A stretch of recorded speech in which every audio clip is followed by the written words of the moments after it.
That's why we are running collaborative education program. And companies run finishing school. What is finishing school? What is not done well in the college, we have to finish. So it's a rework, right? How do you make that work itself done well so that there is no rework? So that's another. Suppose if we go to the airport, Jet Airways brings one trainee and put them in the cockpit and say you learn as you fly. And all of us are given complimentary tickets to fly in that aircraft. How many of you are ready? Right? Whereas all corporate cockpits are filled up by the trainee pilots. Okay? So how do you earn your role? How do you earn your salary? If you don't contribute to proportional to the salary, are you earning your salaries? So take ownership for your career. So even coming to the company, they say, I finished my engineering. Finished means finished. There is no need to learn anymore. In fact, I am now still pursuing my PhD. There is no end for learning at all. So throughout our career, throughout our life, we have enough things to. I was talking to your CEO, he just completed his MA in yoga. So there is no limit for learning at all. So we are in a very highly competitive environment. We have, if you take TVS or Tata Motor, Indian companies, we compete with best in the world. Suzuki, Honda, Toyota, Volkswagen, Hyundai, either Korean, Japanese or the German companies. They design the products in Germany or Korea or Japan. They also design the manufacturing plant in India. You go to any factory, whether Volkswagen factory or Hyundai factory, hundreds of Koreans or Germans are sitting and running the factory. Role of Indian engineers in such companies is only follow the instruction or SOP. Whereas Indian companies have to learn to design products, test products and manufacture well and then also run the operations well. Then the talent what is required by Indian companies is much more than the multinational companies. Then how do we look at, even if you take IT, they outsourced all the low-end work to India. I don't think we need engineers for most of the work. Because they wanted to have a white-collar employees, they are having engineers. If the costs are going up, they can go to another country which is low cost. Already BPO is going to Philippines. So India also can lose IT if we don't move up the value chain and we are able to improve our capabilities. So summing up, the engineering is a engineering of attractive, high-quality product and services is about attitude. Engineering is about attitude, which requires clear aspiration, highly engaged people. I think you should start your engagement from now. Sense of pride in our contribution and achievement. And we must be self-motivated. We should not be expecting any motivation coming from outside. And if you want to build a high-rise building, what we need is a strong and deep foundation. So the 4 years of your engineering and 5 years when you join a company, I think that 9 years is, I would consider as a strong foundation. I am sure the students of Bannari Amman Institute of Technology will become an exemplar of such attitude and not only contribute to yourself and your families and also to the organizations you are going to work and also to our nation to make India as a very strong nation. Thank you for this opportunity and being part of this event and share my thoughts. Best wishes. Vaalga Vaiyagam, Vaalga Vaiyagam, Vaalga Valamudan. Thank you. Thank you, sir.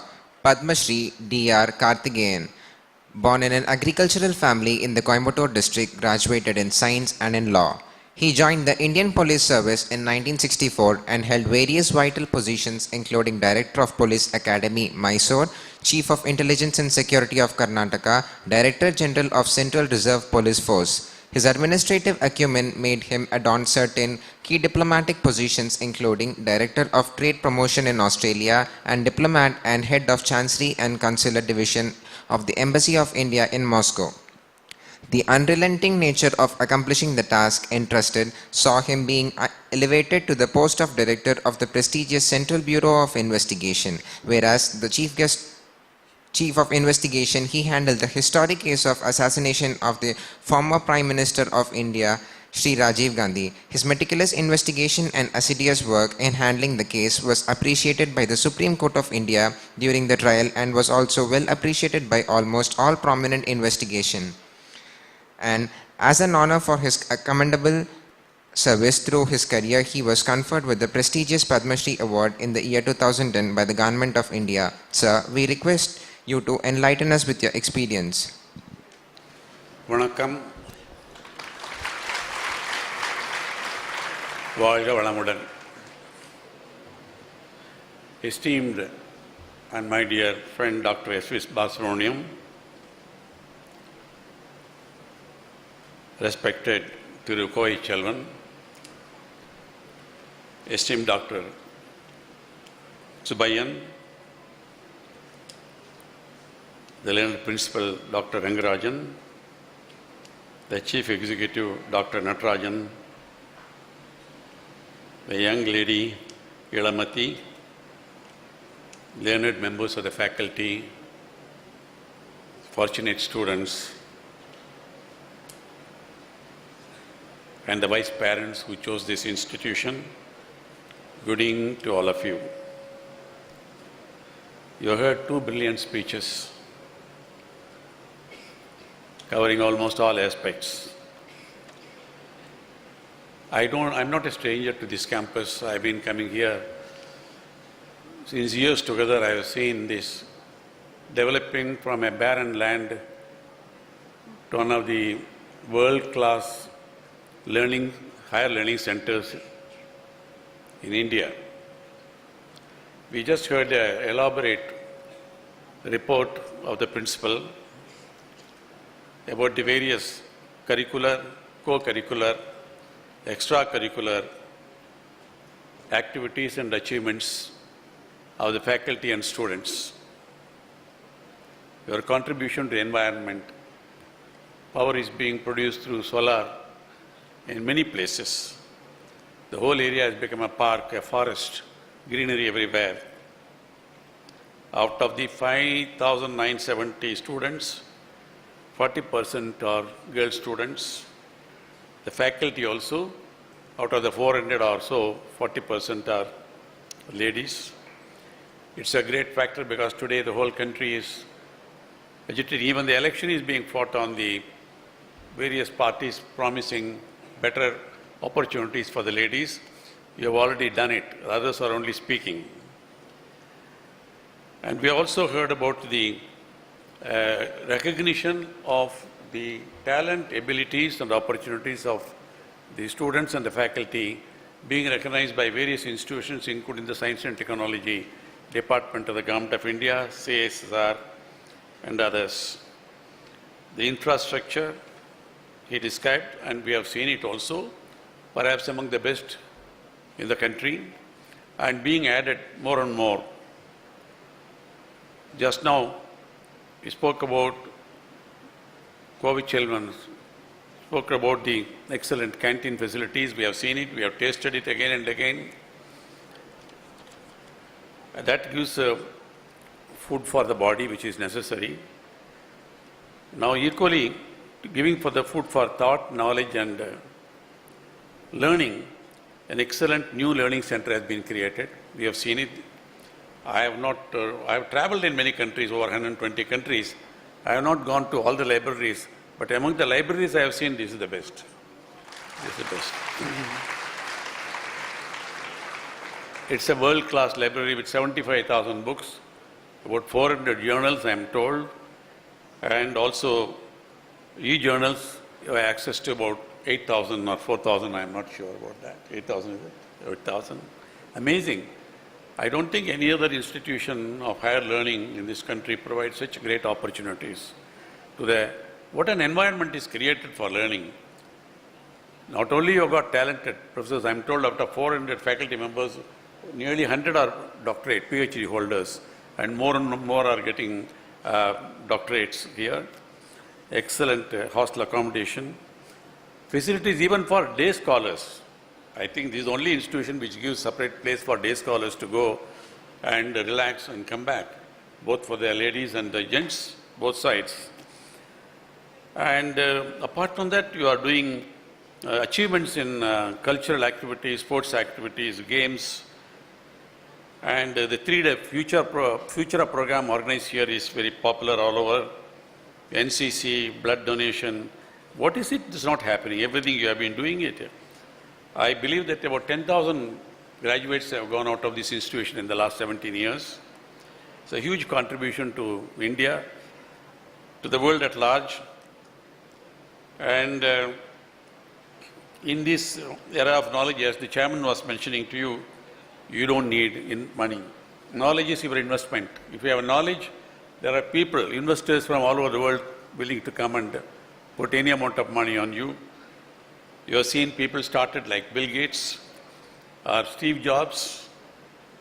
And recently, the chief of Microsoft, Satya of Hyderabad, I think his salary is over 100 crores a year. The chief of Microsoft is only 45, 46-year-old. Just knowledge.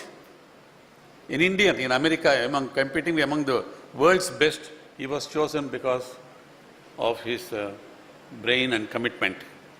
So, as I agree with the chairman and Mr. Kovachilian, you can achieve anything in the world today without any investment. You don't have to belong to a heredity of a huge dynasty and all that, not necessary. You don't have to be born.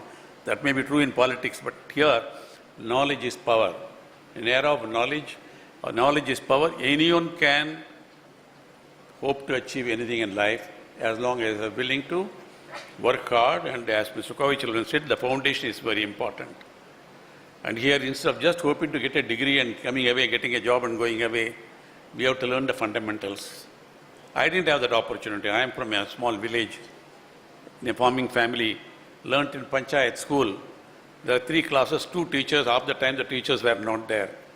Then went to municipal school and all that. I never learnt the basics. If I had learned the basics, perhaps I could have done a little better in life. It's all our efforts we came without any advantage. That's why I said wise parents, because your parents have chosen this institution with great care. And you are fortunate to be here because how many engineering colleges, there are hundreds of them, give all these opportunities and the ambience for studies and all that. So there is enormous potential for growth here. What's it? WhatsApps. How many of you know the WhatsApps? The man could not get a job. They refused to give him a job. And ultimately he found it and he sold it for $19 billion. Just brain power. So don't accept any failures in life. These are all, every setback, as was said, don't get disheartened. For example, the Satya who became Microsoft, he was not a brilliant student even in the school, Hyderabad Public School, where my children also studied. He was not considered a brilliant student also. What's important is you're learning the basics, fundamentals, with all sincerity and pursuing hard work. Even in dictionary, success comes only hard work. After H only it comes. So don't go for shortcut methods of somebody's recommendation, somebody knows somebody, some MLA, minister, get a job. No, that is not going to take very far in life. It will give you a living, but that's not the purpose. Every one of us can hope for achieving the best. Now, this project is a dream project of Dr. Balasubramanian. I know he is an industrialist. He could have been comfortably sitting, enjoying all the money he has earned and building sugar factories and everything else. But he had a passion that must create an institution of excellence, an institution of perfection. And he has been planning everything. Anywhere you see perfection, you go, I was library, see even the tiles. So beautiful tiles and chairs, tables, everything, quotations on the walls, you must see that. That's also one of the things which is repeatedly says is, if don't accept failures as failure in life. That means there are better ways of achieving things. Take it as a challenge. So you are fortunate. Now, all that has to be said has been said, but still I have to say something more. So I would like to start quoting from the great Nobel laureate poet, national poet, Rabindranath Tagore. He said, "The highest education is that which does not merely give us information, but makes our life in harmony with all that existence." Will Durant said, education is the transmission of civilization. Just not studying for the lack of literacy or getting a job. It's so important. Emerson says, the things taught in colleges and schools are not an education, but the means of education.